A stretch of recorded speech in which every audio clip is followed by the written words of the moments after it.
नमस्कार, मैं हूं ज़ायरा। टोटल न्यूज देख रहे हैं आप और सीधे आपको लिए चलते हैं। भूजल सप्ताह के समापन समारोह में मुख्यमंत्री योगी आदित्यनाथ पहुंचे हुए हैं।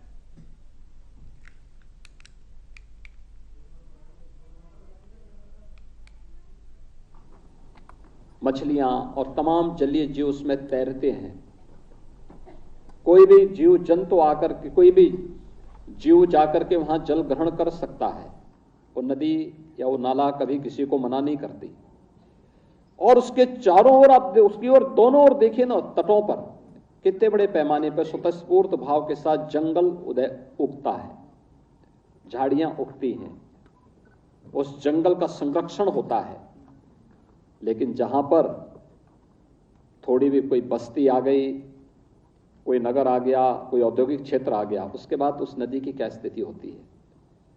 जल एकदम काला हो जाता है। गर्मियों में मार्च के बाद से लेकर जून तक पूरा जल बदबू करने लगता है। जलीय जीव नष्ट हो जाते हैं और कोई जीव, कोई पालतू जानवर उस जल को पीता है तो बीमार होता है, मर जाता है। और जंगली जीवों की भी ये स्थिति होती है। ऐसे ही हमारी आवश्यकता की 80 से 90% आपूर्ति भूगर्भीय जल से होती है। भूगर्भीय जल का जलस्तर भी लगातार गिरता जा रहा है। क्रिटिकल, सेमी क्रिटिकल विकास खंडों की और जनपदों की संख्या बढ़ती जा रही है। इन सब से बचने के लिए अनेक उपाय किए गए। जल की हम आवश्यकता के अनुरूप ही खपत करें। वन ड्रॉप मोर क्रॉप का यह अभियान प्रधानमंत्री मोदी जी का वही अभियान है। जल की कीमत को हम समझें। रूफटॉप रेन वाटर हार्वेस्टिंग की व्यवस्था उसी क्रम का एक हिस्सा है। चेक डैम का निर्माण करके हम जल, नदियों के या नालों के जल के प्रवाह को रोक रोक करके फिर जल छोड़ते हुए जाएं, उसी क्रम का हिस्सा है।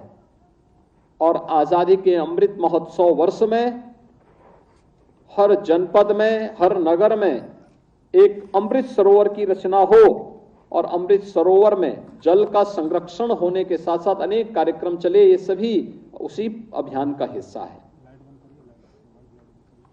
आपने देखा होगा, ये आज की आवश्यकता है। अगर हमें अपने भविष्य को सुरक्षित रखना है, जीव सृष्टि को सुरक्षित रखना है और जंतु सृष्टि को, जीव और जंतु की सृष्टि को वास्तव में सुरक्षित रखना है, अपनी धरती को जीव जंतुओं के सुरक्षा की दृष्टि से सबसे उत्तम ग्रह के रूप में स्थापित कर रखना है, तो हमें आज इसके बारे में सोचना ही पड़ेगा। अन्यथा आप देख रहे होंगे, प्रकृति की मार जब पड़ती है तो मार कितनी खतरनाक होती है। आप देख रहे होंगे बरसात की स्थिति, कहीं पे तो बाढ़ आई हुई है और कहीं पे सूखा पड़ा हुआ है। प्रदेश के पश्चिमी क्षेत्रों में आप देखेंगे पानी पानी है, लेकिन अगर पूर्वी क्षेत्र में आप देखेंगे पानी का कहीं अता पता नहीं है। यानी यही है प्रकृति के साथ छेड़छाड़ करने की कीमत, अंधाधुंध दोहन करने की कीमत। और इसमें साम्यता बनाए रखने का कार्य मनुष्य का होना चाहिए। ईश्वर ने अगर सर्वश्रेष्ठ कृति के रूप में मनुष्य को बनाया है, तो एक मनुष्य के रूप में हम सबकी जिम्मेदारी बनती है कि हम इसके बारे में सोचें, इसके बारे में कार्य करें, इस दिशा में एक सार्थक पहल को आगे बढ़ाएं। और उस सार्थक पहल को आगे बढ़ाने के ही क्रम में आज यह अभियान आगे बढ़ रहा है। जिस अभियान के क्रम में भूजल सप्ताह का एक कार्यक्रम हम सबको उसके प्रति जागरूक करने का है। मुझे लगता है हम में से हर व्यक्ति इस कार्य को कर सकता है। हमारे गांव के तालाब जल संरक्षण के केंद्र बन सकते हैं। हमारे नगर के तालाब वह इसके केंद्र बन सकते हैं। सूखे हैंडपंप जिसने जल देना बंद कर दिया है, अगर आप उसके ऊपरी भाग को निकाल करके उसमें जल को छानने की और पुरानी ग्रामीण तकनीक को उसमें लगा करके कि बरसात का पानी वहां छन करके उसके अंदर जाए, अगर आप देखेंगे तो वह रेन वाटर हार्वेस्टिंग का एक मॉडल नया बन सकता है। ऐसे ही चेक डैम बना करके हम ग्रामीण पद्धति से इस कार्यक्रम को और आगे बढ़ा सकते हैं, देसी पद्धति से इस कार्यक्रम को और अच्छे ढंग से आगे बढ़ा सकते हैं। और प्रदेश सरकार ने जो अधिनियम 2019 में बनाया था, जिसमें जल को प्रदूषित करने के लिए भी सजा का प्रावधान है, लेकिन साथ साथ